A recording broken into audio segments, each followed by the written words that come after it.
Yes, my Lord, I hear and obey.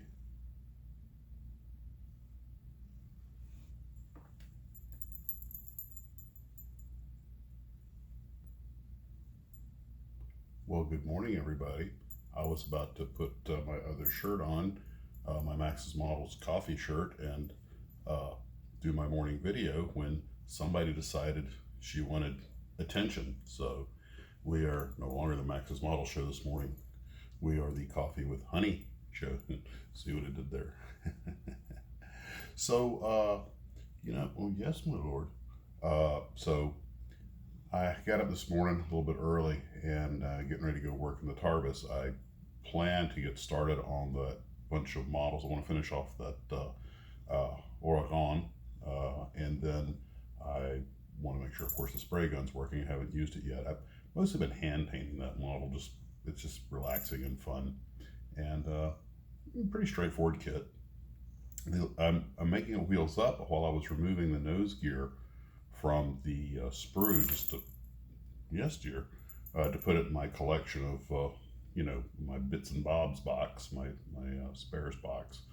The nose, by the way, it has a two-piece nose wheel side by side that glue together like that little Matchbox Airfix main gears. But the nose gear, the wheel actually broke off of the strut because to keep it scale, it's an extremely tiny piece of plastic that holds them together because of the small, I guess would it be a trunnion or a yoke that mounts the nose gear to the nose wheel itself to the landing gear. So if you see something like that, I think the F-84 from Tamiya had a similar issue. I might have had to glue the gear back on.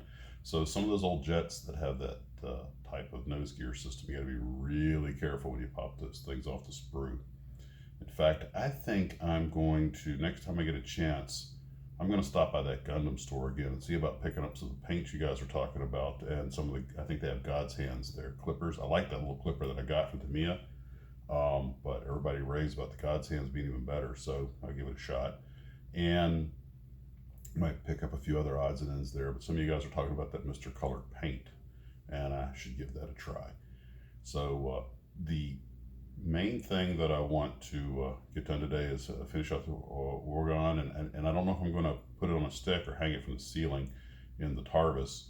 That just kind of depends on how it looks when I'm done. Oh yeah, I talked about cleaning yesterday. One of the things I found was one of the gear doors from the ME-262 that I just built, that Night Fighter.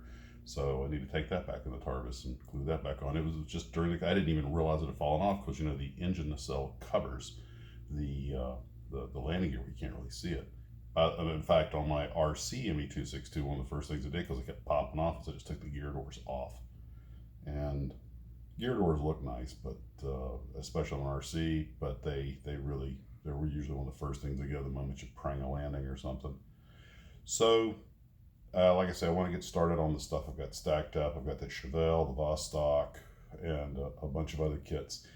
And I like to get started on that. There are two kits that I'm kind of, I say this every other video, and I know that I'm like, well, I really want to get started on this kit, and I really want to get started on that kit because it's what's on your mind, and I really do.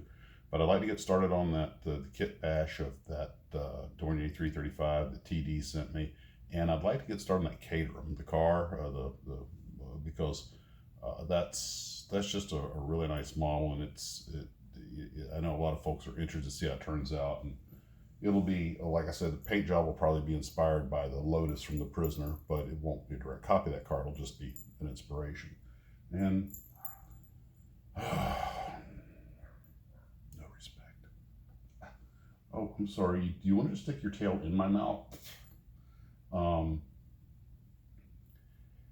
Yeah, dogs have owners, cats have staff. Take care, guys. See you later. And on.